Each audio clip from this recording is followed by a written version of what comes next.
माझा या तुंडमंडलम नगरीच्या पृष्ठभागी आहे, म्हणूनच अगदी माझ्या जनाचं जीवन सुखात आणि सौख्यात आहे.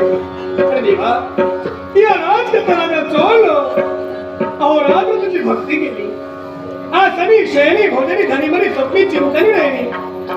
हे जगतपालक महाविष्णू देवा, तुला बघण्यासाठी तुझा भक्त तत्पर ठरला. भक्ती तत्वा विश्वास श्रेष्ठ आहे, या गोष्टीची पूर्णता कल्पना मला आहे. एवढंच नव्हे तर माझ्या जनातलाची पूर्णता प्रचिती आहे. म्हणून देवा, तुझ्या नामस्मरणाशिवाय एक क्षण सुद्धा अगदी संपदाला दिवसामध्ये आमच्या तुम्ही केव्हाच गेलेला नाही. आणि ते तुझं सदोदित कर्मक्रम सदैव आमचा ओम नमो नारायणाय हरि